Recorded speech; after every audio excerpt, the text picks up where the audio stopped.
Hi, എല്ലാവർക്കും mom's വേൾഡിലേക്ക് സ്വാഗതം. ഞാൻ ഇന്ന് അടിപൊളി മത്തി വറ്റിച്ചത് ഉണ്ടാക്കാൻ പോവുകയാണ്. അപ്പോൾ നമുക്ക് വീഡിയോയിലേക്ക് പോവാം. എല്ലാവരും ലൈക്ക് ചെയ്യുക, ഷെയർ ചെയ്യുക, സബ്സ്ക്രൈബ് ചെയ്യുക. 1/4 ടീസ്പൂൺ മഞ്ഞൾപ്പൊടി, ഒരു വലിയ ടീസ്പൂൺ മുളക് പൊടി, 1/2 ടീസ്പൂൺ മതി. ഒരു നെല്ലിക്ക വലുപ്പത്തിൽ പുളി എടുത്തിട്ടേ പുളിയെ നല്ലോണം പിഴിഞ്ഞ് അരിച്ചെടുത്താണ്.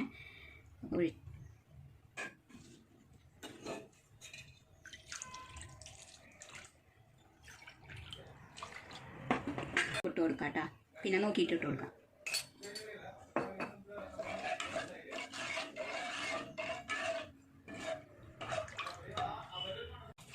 നമുക്ക് മീൻ കഴുകി വെച്ചിരിക്കണ മീനാണ്, മത്തിയാണ്. അപ്പോൾ അത് ഇട്ട് കൊടുക്കാം. ഈസി ആയിട്ട് വേഗം ഉണ്ടാക്കാൻ പറ്റിയ കറി. ഇനി ഇത് നല്ലോണം കിടന്ന് തിളച്ച് വറ്റട്ടെ. അപ്പോൾ വറ്റിയിട്ടുണ്ട് നമ്മുടെ മുളക് കറി, മത്തി വറ്റിച്ചത്. ഇനി നമുക്ക് ഇതിലേക്ക് 1 ടീസ്പൂൺ വെളിച്ചെണ്ണ ഒഴിച്ചു കൊടുക്കാം കേട്ടോ, ഒരു ടേസ്റ്റിന് വേണ്ടിയിട്ട്. ഇത് സൈഡ് ഡിഷായിട്ട് എടുക്കാം നമുക്ക്.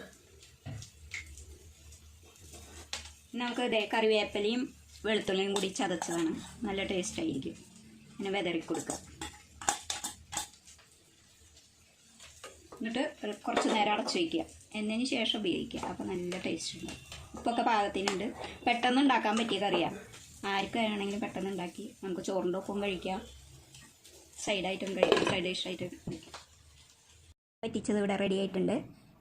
അപ്പോൾ ഇഷ്ടപ്പെട്ട എല്ലാവരും ഫീഡ്ബാക്ക് അറിയിക്കുക. എല്ലാവരും ഉണ്ടാക്കി നോക്കണം കേട്ടോ, നല്ല ടേസ്റ്റാണ്. അതുപോലെ വെളുത്തുള്ളിയൊക്കെ ചതച്ചിടുക, അപ്പോഴാ ടേസ്റ്റ് വരുള്ളൂ. പിന്നെ വെളിച്ചെണ്ണ ഒഴിക്കുക, നല്ല ടേസ്റ്റായിരിക്കും കറി. പിന്നെ എല്ലാവരും ലൈക്ക് ചെയ്യുക, സബ്സ്ക്രൈബ് ചെയ്യുക, ഷെയർ ചെയ്യുക.